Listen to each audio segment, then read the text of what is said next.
Bismillahirrahmanirrahim. Assalamu alaikum dear students. Today we are going to learn reading and translation of unit number 1. The name of the unit is Classification of Living Organism and book page is 5. Our today's topic is about classification and characteristics of flowering plants. Classification जैसे मैंने आपको बताया grouping या division, characteristics कहते हैं खसूसियात को। और flowering plants ऐसे पौधे जिनके फ्लावर्स होते हैं। मोनोकॉट प्लांट, सबसे पहले मोनोकॉट प्लांट्स हैं। द फ्लावरिंग प्लांट्स वो seeds have one cotyledon are called monocot plants, के ऐसे फ्लावरिंग प्लांट्स जिनके जो सीड्स होते हैं उनमें वन कॉटिलेडन होता है, उसको हम मोनोकॉट प्लांट कहते हैं। For example sugar cane, wheat, rice, bamboo and maize are the example of monocot plant. ये सारी एग्जाम्पल्स हैं मोनोकॉट प्लांट्स की, क्योंकि इनमें वन कॉटिलेडन होता है। Dicot plants, the flowering plants वो सीड्स हैव टू कॉटिलेडन्स, के ऐसे फ्लावरिंग प्लांट्स जिनके सीड में टू कॉटिलेडन्स होते हैं are called the dicot plants, उनको हम डाइकॉट प्लांट कहते हैं। और उनके एग्जांपल्स में mango, guava, rose and pea etcetera the examples of dicot plants. Classification and characteristics of animals, classification और करैक्टरिस्टिक्स हमने पता करने हैं एनिमल्स के। We have already studied in grade 4 that animals have been divided into two main groups, vertebrates and invertebrates. All vertebrates have backbone in their body, कि जो vertebrates होते हैं वो सारे वो होते हैं जिनकी बैकबोन होती है उनके जिस्म में। Most of them have internal skeleton made of bones, इनमें से काफ़ी सारे ऐसे होते हैं जिनका अंदरूनी स्केलेटन होता है इनकी, जो कि हड्डियों से बनता है। Their body has 3 main parts, और उनके जिस्म के 3 जो है ना वो नुमायाँ हिस्से होते हैं, जिनमें हेड है, एब्डोमेन है एंड टेल है। The brain is present in the skull, और जो ब्रेन या दिमाग है वो मौजूद होता है स्कल में या खोपड़ी में। They have the great ability to hear, see, smell, taste and feel, और इनकी बहुत अच्छी एबिलिटी या इनमें काबिलियत होती है सुनने की, देखने की, स्मेल करने की या सूंघने की, चखने की और फील करने की। The blood circulates in the blood vessels of the body, कि ब्लड जो है वो सर्कुलेट करता है या हरकत करता है in the blood vessels of the body, blood vessels की मदद से बॉडी में। The skin of the vertebrates is covered with Scholtz और फीदर्स और हेयर्स, और इनकी जो स्किन है वो ढकी हुई होती है स्कॉल से या फिर फीदर से या फिर बालों से। Various types of invertebrates are found in earth on the earth, कि काफ़ी किस्म के इनवर्टिब्रेट्स जो हैं वो पाए जाते हैं ज़मीन पर। They do not have any type of bone inside the body, कि उनकी बॉडी के अंदर किसी भी किस्म की जो है वो बोन नहीं होती। Their body structure is of various types, और इनकी जो बॉडी का स्ट्रक्चर या साख्त है वो कई किस्म की होती है। Some are flat, some are round and some are segmented, कुछ जो है वो बिल्कुल फ्लैट होती है, कुछ जो है वो राउंड होती है और कुछ सेगमेंटेड होती है, उसके मतलब सेगमेंट्स होते हैं। The body parts of invertebrates are different in different groups, जो बॉडी पार्ट्स होते हैं इनवर्टिब्रेट्स के वो डिफरेंट होते हैं मुख्तलिफ ग्रुप्स में। अच्छा जी, यहाँ पे नेक्स्ट टॉपिक है क्लासिफिकेशन ऑफ वर्टिब्रेट्स, क्लासिफिकेशन या तकसीम वर्टिब्रेट्स की। The vertebrates are divided into 5 groups, इनको 5 ग्रुप्स में डिवाइड किया है। इसमें आपने माइंड में रखना है कि वर्टिब्रेट्स है backbone in their body.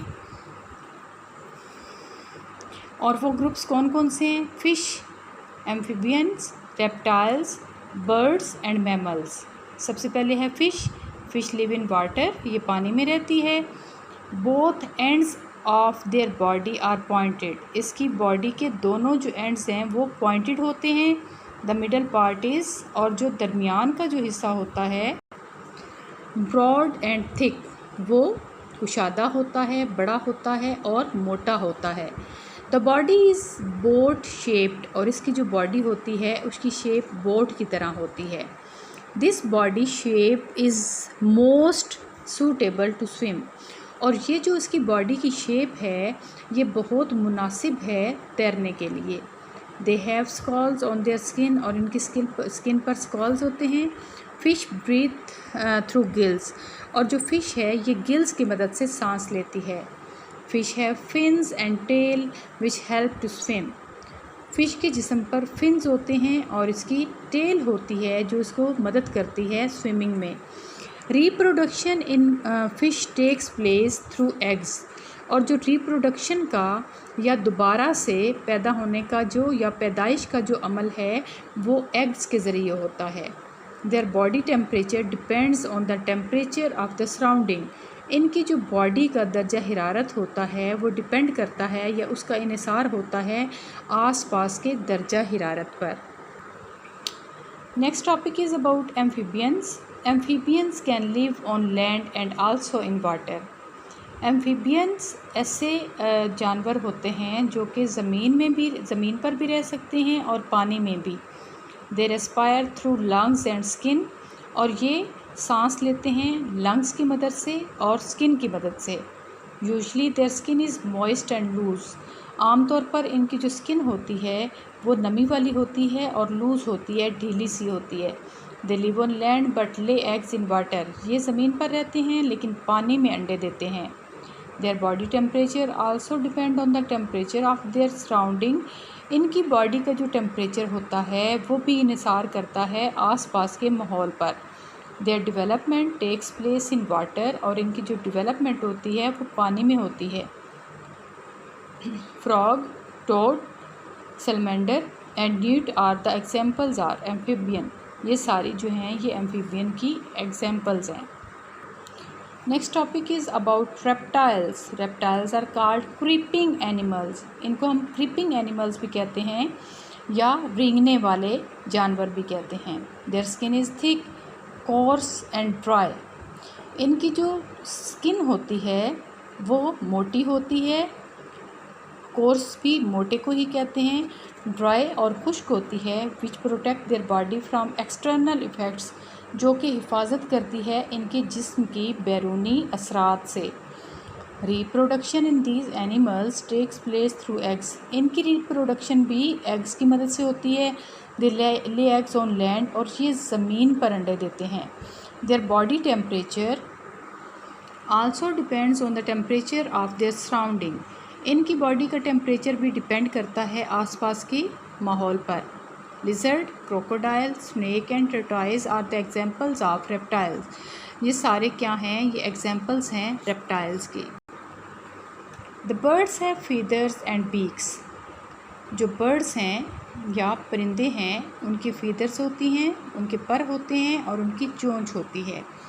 There bones are hollow, उनकी जो बोन्स या हड्डियाँ होती हैं वो खोखली होती हैं। दस देयर वेट इज़ लेस, इसलिए उनका जो वज़न होता है वो कम होता है। अलॉन्ग विथ लंग्स, और लंग्स या फेफड़ों के साथ। दे हैव एयर सैक्स, उनके एयर सैक्स होते हैं, सैक्स कहते हैं थैलों को। Birds can fly in the air, ये हवा में तैर सकते हैं या जो है उड़ सकते हैं। Some birds can swim in water, कुछ जो बर्ड्स हैं वो पानी में तैर सकते हैं। फॉर एग्ज़ाम्पल डक, जैसा कि डक या बतख है। Some birds can not fly and are called running birds, कुछ जो हैं वो उड़ नहीं सकते इसलिए हम उनको रनिंग बर्ड्स कहते हैं, जैसे कीवी और ऑस्ट्रिच है।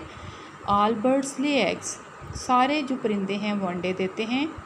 The birds that live in water have webbed feet, वो बर्ड्स जो कि पानी में रहते हैं वो उनके जो फीट हैं वो वेब्ड होते हैं, जैसे कि बतख के होते हैं, इस तरह से करके ऐसे, फिर इस तरह से चिपके हुए। There body temperature does not depend on the external environment, अब इनका जो बॉडी टेम्परेचर है वो डिपेंड या इन्हिसार नहीं करता बैरूनी माहौल पर। Sparrow, pigeon, kiwi, rooster, dove, parrot and ostrich are their the example of the birds. Mammals, these animals give milk, mammals जो हैं वो दूध देते हैं। दे हैव फर और हेयर ऑन देयर बॉडी, और इनके जिस्म पर फर या हेयर होते हैं। Mammals give birth to their young ones and feed them on milk, ये बच्चों की पैदाइश इनसे होती है और ये उनको दूध पिलाते हैं। The body temperature of mammals does not depend on the temperature of the external environment, इनकी जो बॉडी का टेम्परेचर है वो भी निसार नहीं करता बैरूनी माहौल पर। Horse, cow, goat, tiger, cat and humans are the examples of mammals.